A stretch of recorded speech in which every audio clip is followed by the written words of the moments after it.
All right, recording is started, and this is the May 30th, 2024 Crossplane Community Meeting. As usual, I will go ahead and grab the link to the agenda doc, and I will put it into the Zoom chat so folks have direct access to it and can add any agenda items you want. Typically, our agenda list looks pretty big, but a lot of it is like list items and status items. So if folks have topics they want to discuss, there will certainly be time to get into pretty much anything folks want to get into today.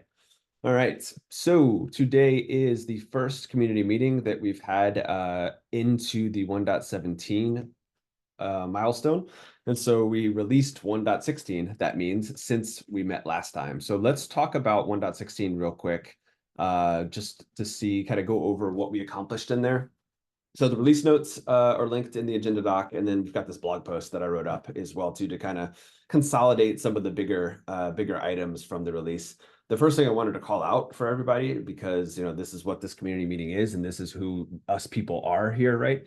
Is that the community contributions that we saw from in the 1.16 release, where we had the most new contributors for any release we've ever had before. So I was really, really happy to see that 24 new people for the first time committed some sort of code to the the core Crossplane repos. That was super cool to see. And I hope to kind of find it as inspiring for more people to continue getting involved there and staying involved, as if you've been a long time contributor. But really, really pleased to see everyone kind of pitching in and contributing, and all that engagement there is really, really helpful and makes the project what it is. So thank you everybody for that. The other things I wanted to call out were some of the higher level features that were part of the 1.16 milestone. We've talked about them a bit in the context of the community meeting here, but they're worth calling out again, I think. So as of, in this time frame here now, Ezgi did some work to add some Crossplane specific metrics to the Crossplane runtime, and therefore across the ecosystem of providers as well. So, we've had metrics in Crossplane for a long time, but they've been the generic, controller runtime Kubernetes-based metrics that don't give you specific insight into Crossplane. And now there's specific Crossplane metrics that help you answer some questions about how Crossplane itself is performing. For instance, like how many resources it's managing, how long it's taking to manage those resources, how long it's taking to notice and detect drift and reconcile and stuff like that. So those are really, really helpful to get a more complete picture of what Crossplane is doing, as well as the health of Crossplane. So that's something that's now available, and most of the bigger providers have that rolled out now as well. So yeah, really, really useful. Thanks, Ezgi. Next item there is that if you've been using the usage API to capture relationships and dependencies between resources and make sure that a resource in use does not get deleted until everyone who's using it is already deleted.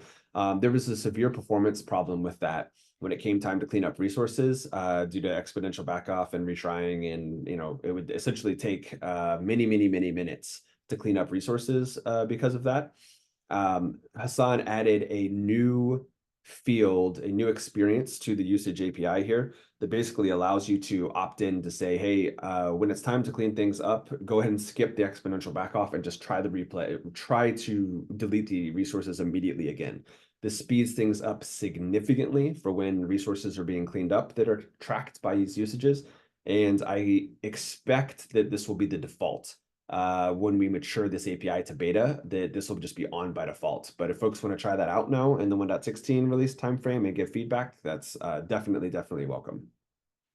Maybe save some time as well. Another big thing here is that Crossplane functions, obviously, super valuable, and the main way to compose and build your platform nowadays with Crossplane. Functions can do a lot of things, but one piece that was missing there is that if a function wants to call an external system and look up data somewhere outside of the cluster, or some sort of service externally, you were not able to provide you weren't able to do that in an authenticated way previously.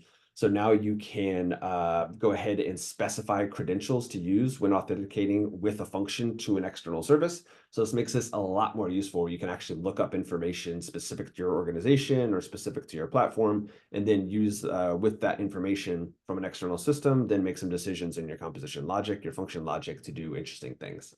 So super, super useful to have that now. It makes, external network calls to functions much more useful now, basically.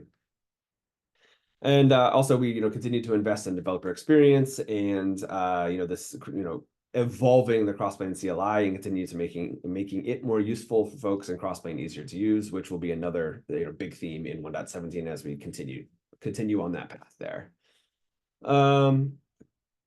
So yeah, so that was the main items in 1.16. At the same time, we also did some patch releases just for some accumulated bug fixes. Nothing major, no major functionality was added in the 1.15 and 1.14 patch releases.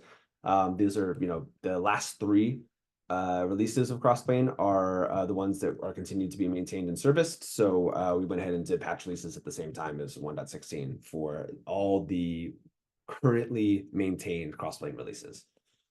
I had a quick question out that for folks here that there is let's look at the closed PRs. So there is at least one fix that I know of. There was a performance regression in the Crossplane CLI when you're doing a trace of all resources that essentially slows down because we're not like the QBS and burst fields were are no longer being set accidentally, which makes it much more slow now. So I think we will do a patch release to like a 1.16.1 release to get that fixed and rectified. But if there are other things that folks want to include in a patch release upcoming, just let me know, and then we'll see if we can get those backported or get those included as well if they're needed. But let me take a follow-up item. My screen was disappearing for a second there. And again, let me take a follow-up item on my side real quick to follow up on that patch release.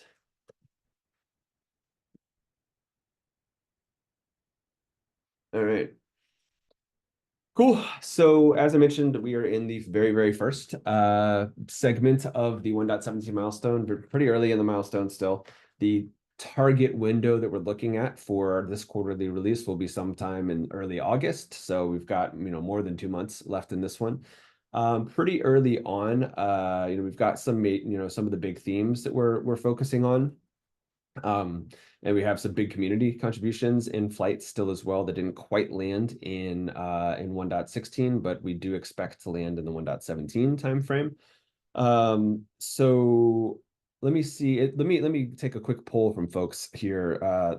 Is there anything in the 1.17 milestone that this group here is hoping to have included or wants to be contributing to, or anything like that that's of interest to this group? Is the 1.17 board for folks too.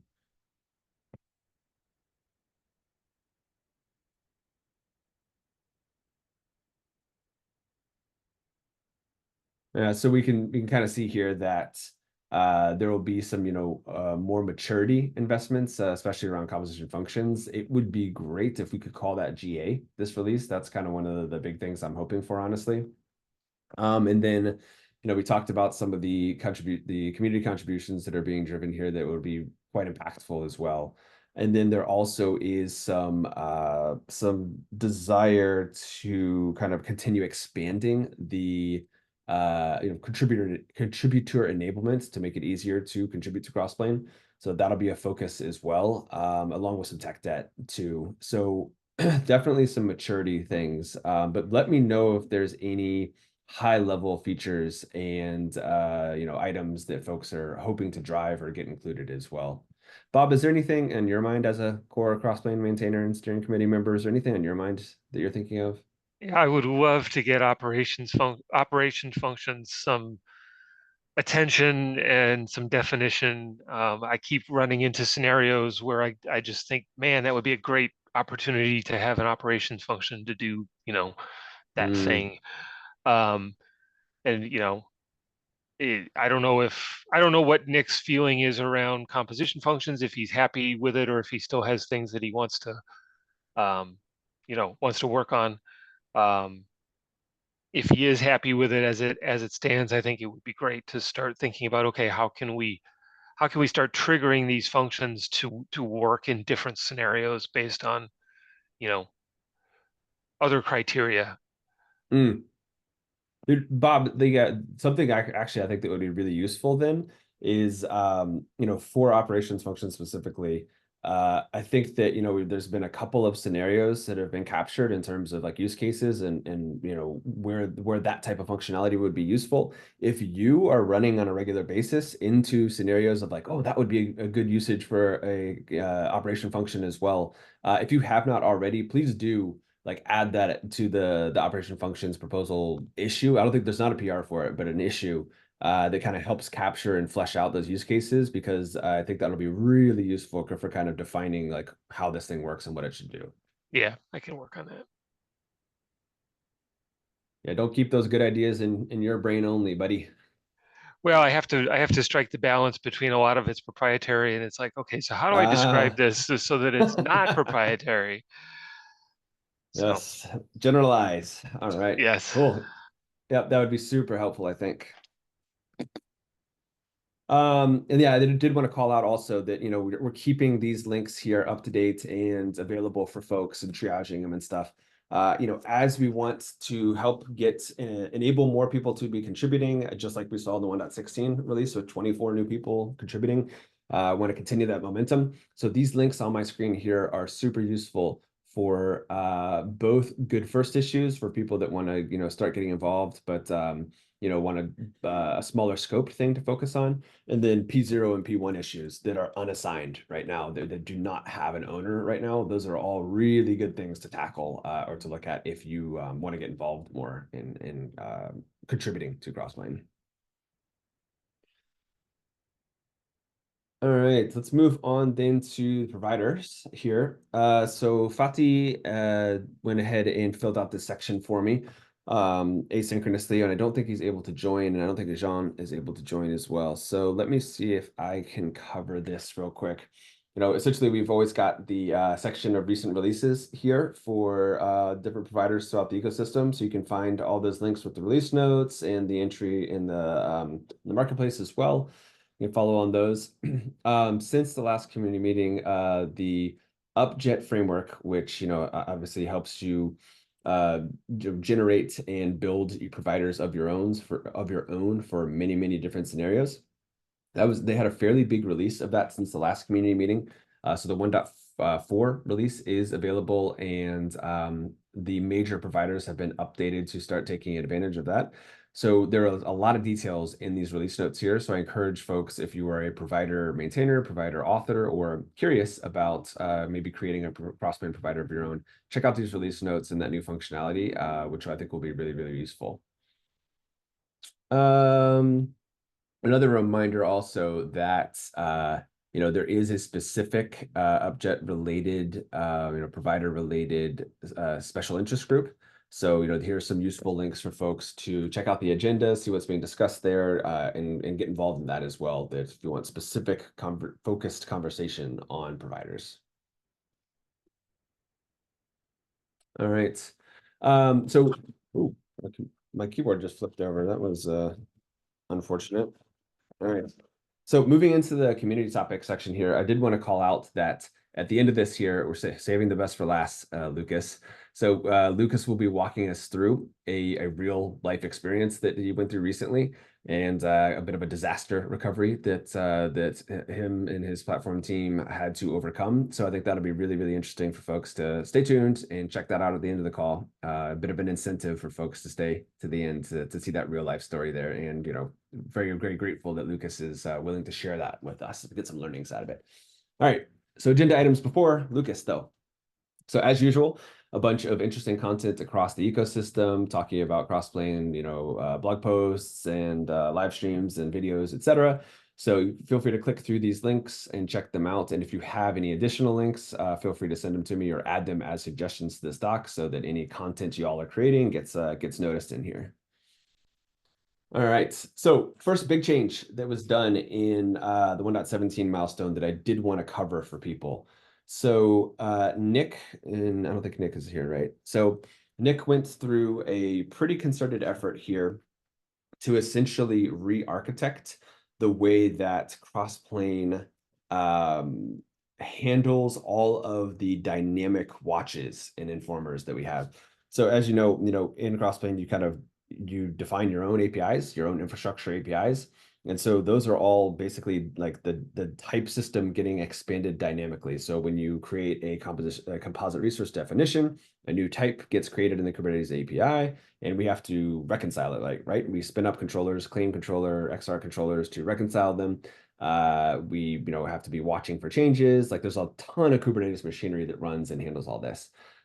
We did a lot of things to basically make this a lot better. So Nick had a big PR here. Ooh, 5,000, that's a lot.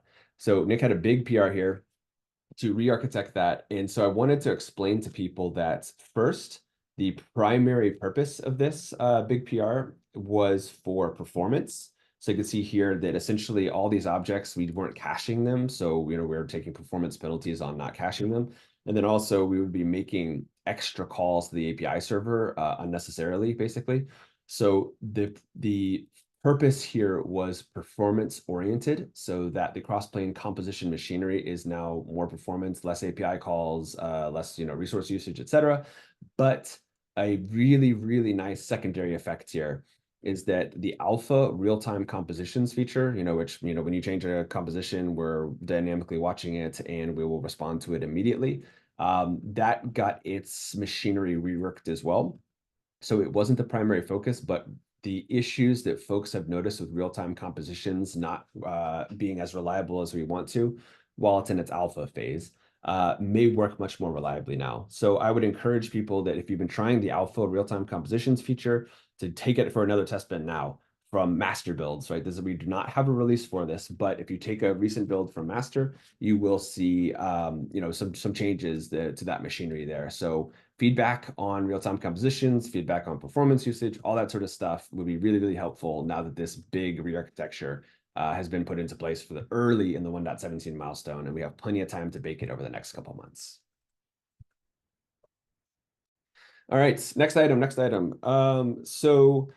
A lot of folks on here that have contributed to Crossplane are familiar with the what we call the build submodule.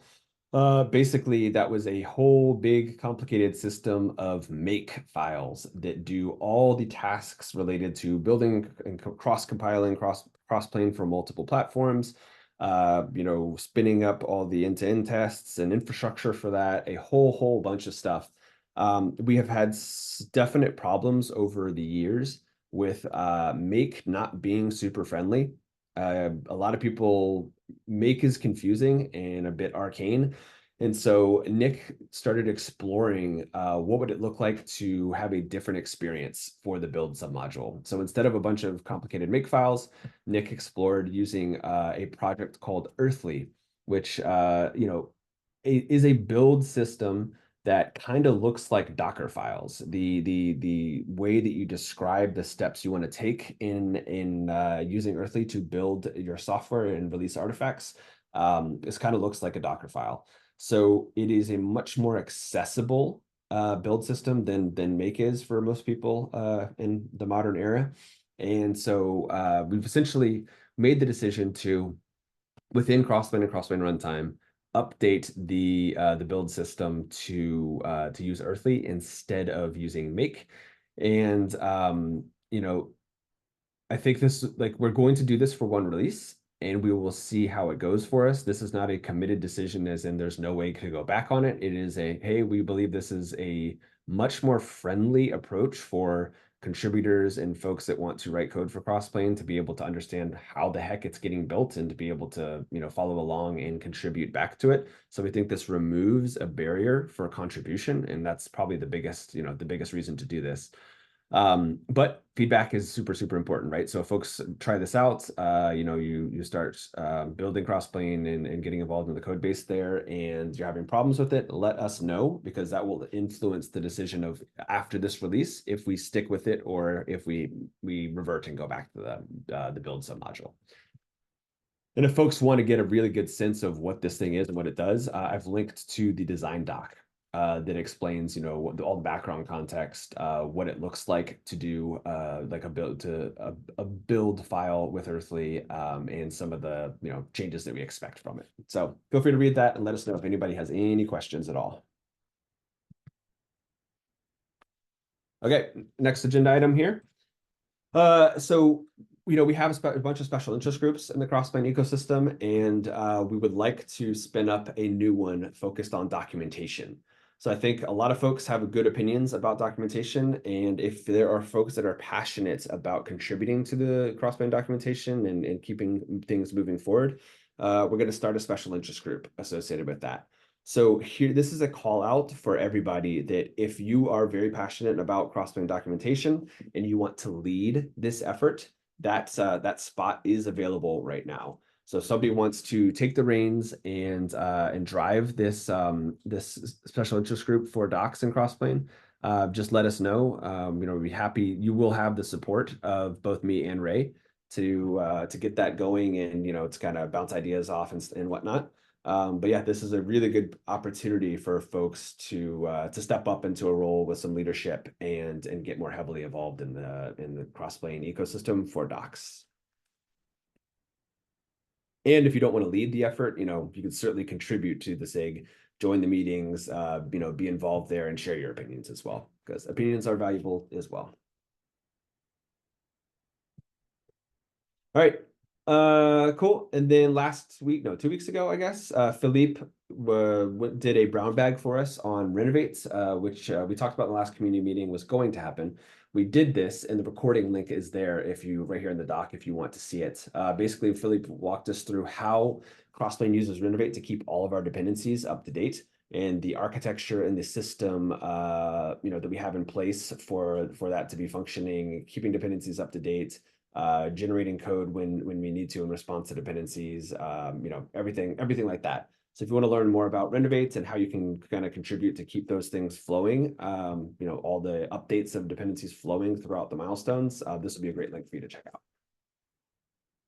All right, and then last agenda item that I've got before I give the stage to Lucas is more of an announcement because I think it was just 2 days ago, the application period ended. So we will be participating in the Linux Foundation's mentorship program again. We've done it in the past. We haven't done it in, I don't know, maybe a year or two or so, but we are participating in the second term for this year right now. The project for the mentee that is selected is helping to contribute to developer experience. We have a big umbrella issue of developer experience issues that we want to focus on. I expect that the main focus will be on continuing to evolve the validate functionality that's present in the Crossplane CLI and to make that cover more scenarios and be more functional. So this is more of an announcement that I think we got like 40 applicants or so. So we've got to dig through that a little bit to select, the best fit for the mentee that we'll be taking on this summer. But we are super excited about it. It's always a useful program here for both sides, to be mentoring and helping grow somebody early in their career, but also to be getting cool new stuff in Crossplane. So this will be new functionality that'll probably be in the 1.17 milestone. So I'm really excited for that. And I think that the June 12th is the announcement date for when the selected mentee will be announced. All right, Lucas, I will hand the floor over to you. I'll stop sharing my screen so you can share any resources that you want and share your fun experience with us, man. Awesome. Thanks, Jared. So hi, everyone. Before I start uh, going over what we're going to what I wanted to show you guys, just wanted to, I don't know, kind of introduce myself. I'm a platform engineer at a company called WellHub. We're undergoing a bit of a rebranding. We used to be called Gympass, so maybe you know us by that name. Um, we've been using Crossplane for like a year and a half around here. It really, really, really helped us. So thank you all a lot for all your efforts. We come from, our journey has been like, we used to do a lot of Terraform. Developers hated it. Then we started using our own controllers. Developers loved it, but we didn't really have the pace to implement a lot of things. We needed to build things from scratch, right? So Crossplane has been really helping us find that balance in terms of usability for developers, and we still can keep up with a good pace. So yeah, thanks a lot. I wanted to share something that happened to us, and I think there may be some lessons in here, and hopefully something that we can also maybe try to improve. We'll see. I am not familiar with Zoom at all. How do I actually share my video? Hang on. Oh, I see. I see. My bad. My bad. Yeah. It was The fun really part, Lucas, glaring is at that me. it moves around a lot too. So you might know where it was before, but you might not know the next time. Right. Right. So let me try to tell you a quick story without going into the details of this issue too much. It's a pretty long one, but what I really wanted to go over was the example at which we face this problem. I think it will be best if we start with the problem and then we can talk about everything else. So we have a composition that manages DNS zones in AWS. We're mostly AWS based, and most of our compositions are precisely for managing external resources in AWS, right? So we have a composition that's not only right. So this is a thing as well.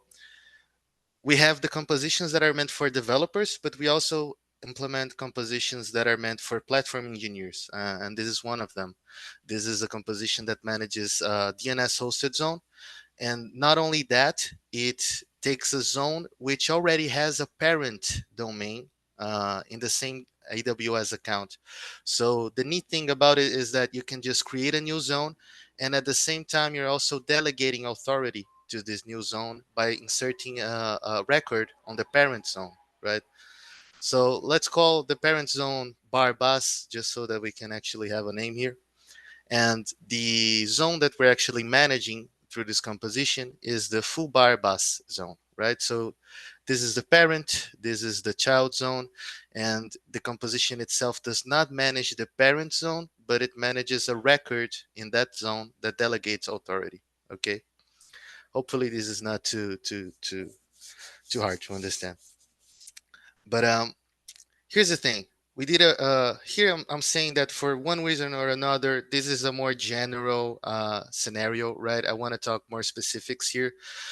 In the issue, I say one issue, something like, I don't know, the cluster died, right? And we lost all the resources. We need to do something to recover from that and that kind of thing. But in our specific case, what we did was actually a refac. We wanted to rename the managed resource, the composed resource for the zone, so that we can clearly know which composition it's coming from by just looking at its name.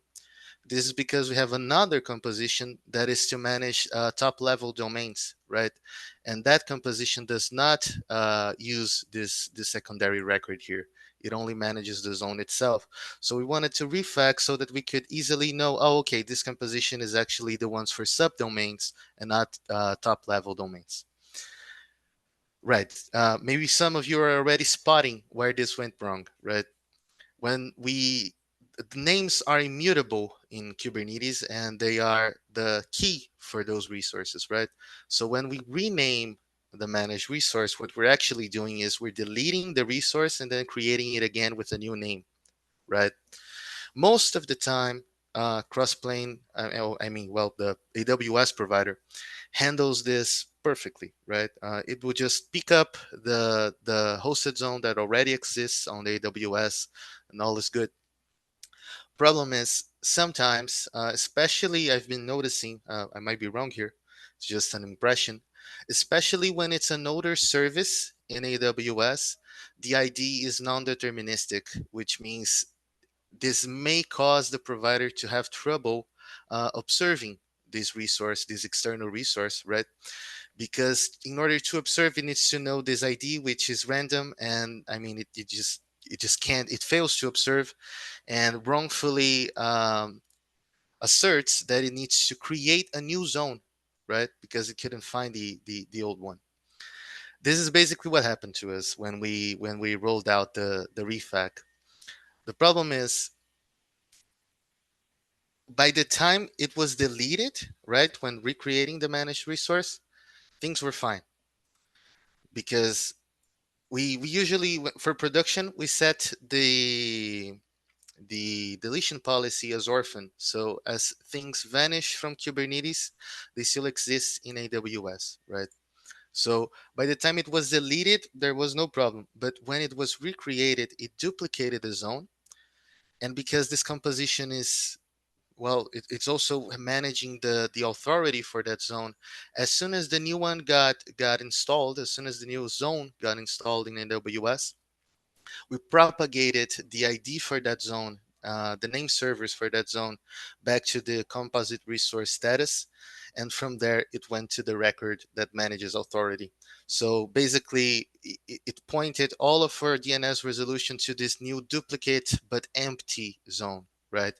And from there, everything started failing. And well, we paused all the resources, adjusted manually, and then ran a post modding, all the good stuff, you know. And we realized, okay, so first of all, we got to be more careful with the changes we make, et cetera, et cetera, et cetera. All the regular stuff. We needed to improve our processes, but we also kind of identified that there's a technology gap here, in the sense that, okay, we want this to be imported, right? Our first fix to this was, okay, maybe we can just receive as input in the claim if this should be importing something, and then work out some logic so that it ends up populating the external name annotation and everything's good, right? um, we're actually kind of implementing something like this using environment configs. It works okay, but there's a lot of coming and going between reconciliations because of this inter managed resource communication, etc., etc. We wanted to maybe like try to do this a bit better. The other problem with that approach is that we need to make sure that we actually have this field set on the claim, right? And that's not good in terms of in terms of making the infrastructure reproducible, because when creating we use one manifest, but when importing we need to use a manifest with a different configuration. Ideally, we just want you know, use the same manifest, express the same intent, and regardless of whether it exists already or not, it's just gonna make it configured as we wanted it, right? So that's where we came up with this idea of, maybe, okay, there are composition functions now. Maybe we can work something on that end, right? Which led us to implement this function, which is called function AWS importer. The main idea behind it is, okay, before rendering any managed resources, right, during the reconciliation, let's actually consult AWS. AWS has a resource group tagging API. It's basically a tagging API, right? You can filter all kinds of resources using tags. So Crossplane already adds a couple of tags which are very useful to us. They are the Crossplane name and Crossplane kind. We use these two tags to find the existing resource in AWS. And if we do find it, we try to see if that resource contains a tag with the external name. This way, we can get the value from that tag and patch it back into the managed resources external name annotation, right? Um, this is basically the main idea here. We just try to find in the tags if the external name is already set. And if it is, we just propagate it back to the managed resource external name. This way, if the resource already exists in AWS before the managed resource is even created, this annotation is already there, and we can ensure that it will be imported instead of duplicating something and, you know, causing all sorts of mayhem. Right now, making sure that the tag exists is up to the composition author, right? So the composition author needs to create a patch that will take the tag. I mean, sorry, yeah, that will take the tag here, right? We take the annotation, puts it in the status external name, and then we take from that status external name and put it in the tag. Because of some weird stuff, this usually takes a bit of about 3 reconciliations to actually work. And the other downside is that this makes that this function is not self-contained, right? In order to use this function, you need to apply a little bit of a glue here, right? We would like that ideally this tag already exists, right? So, which brings us to the next topic, which is the issue that I was first showing you, which is basically what I'm saying. Hey, maybe so like if Upjet could ensure that there's a tag containing external name in all the external resources that it manages and supports tag of course, uh, then this would allow us to do all this kind of neat tricks when importing. I'm not saying that this will fix everything, that will fix anything, that it's a silver bullet, right? It's not. But I do think that it helps a lot.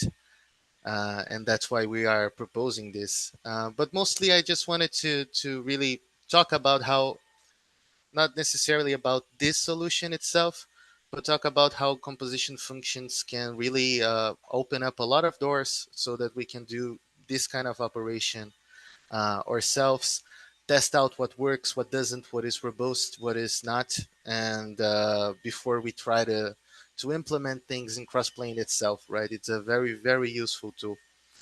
So yeah, I mean, if you're interested in this, just let me know. Feel free to ping me at Slack in Crossplane.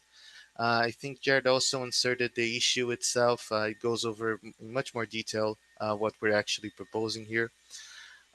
Also, we already opened a PR. I mean, we didn't really let discussion happen, but we just wanted to like maybe come up with a problem and a possible solution for it. We understand that this is not at all the direction we want to take, and we would like to implement something else or not implement this at all. We're all fine with that. But just to let you know, we are using this change. We forked it and deployed in our local environment. We pushed it in production yesterday. We've been using it in development and staging environments for about a week now, and it has been working great. We've been able to import all sorts of stuff. We had issues before, and yeah, yes, that's it. Thank you all for the space here and the time to show this. Yeah, that Lucas, that's awesome, man. That was really well explained as well. And that was that kind of, walk through the scenario and what happened and, like kind of a proposal and how you're dealing with it and stuff. So that was really cool. And I also really like that, there's like it kind of demonstrates some of the versatility of functions as well too, right? Of like, okay, this might not be something that's like codified into the core cross-plane composition machinery, but yeah, your function pipeline with this reusable function that other people can get value from as well, can be put together to solve this problem. So I think that's super interesting. Um, Other folks might have questions, but I had a really quick one because I don't know exactly how it's handled, and you probably already saw this, Lucas, is so Upjet like is a general framework for generating many providers. Mm. And then so are you already how do you deal with like the concept of tags? Do all resources have tags that Upjet knows about, or like is that something that's more AWS specific or certain cloud provider specific, or like how does that maybe specific concept fit into the general framework of for Upjet? Right. That's a great question, actually. I also wondered that. I was like, okay, Abjad is more general, right? It might not have text for everything. But Yeah. apparently, when we call, there's an init function that gets called. Hang on, let me find it here. So there's this initialize function that is for tagger, right? So I'm guessing it only applies to whoever already has tags. And I kind of assumed this is the way to go because, I mean, Upjet itself is already ensuring these other tags that I was talking about, right? The kind, the name, and the provider tag. So basically, we just had to Right. also insert a little bit of logic here as well, so that we could get the external name if it already existed in the managed resource. Um, then we also add this tag. This is basically the general gist of it, but it already had the mechanism and the stuff to make something like this work. It was just a matter of adding a new tag. Mm. Oh yeah, that's a really good point then, that like that the Upjet framework already kind of handles in a general enough way the Yeah, concept of tagging. Okay, that's perfect. That's perfect actually. That makes a lot of sense. Do other exactly. folks have questions about what Lucas was sharing in his experience?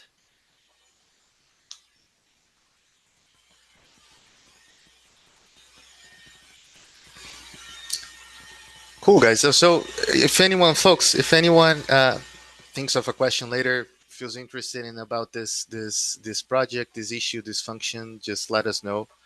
Yeah, I think it's also in the agenda, but I'll share it right here. Just a second. Yeah, and Right here. th- thank you for sharing, by the way. That is really interesting. So Yeah, glad to share.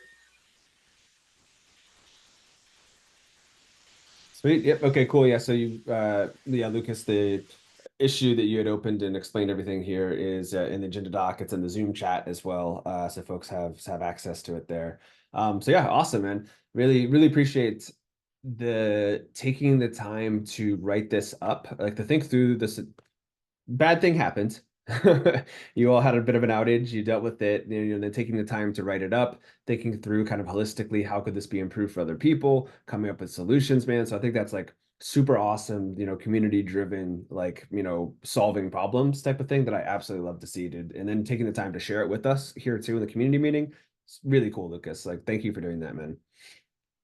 Yeah, no problem. I'm glad to give some back, right? As I said in the beginning, as I was introducing myself, we've been benefiting a ton from Crossplane being there and existing and helping us solve all sorts of problems. So, glad to share something back. Right on, man. Okay, cool. So that's everything that we had on the agenda here for today. Any last minute agenda items before we go ahead and adjourn?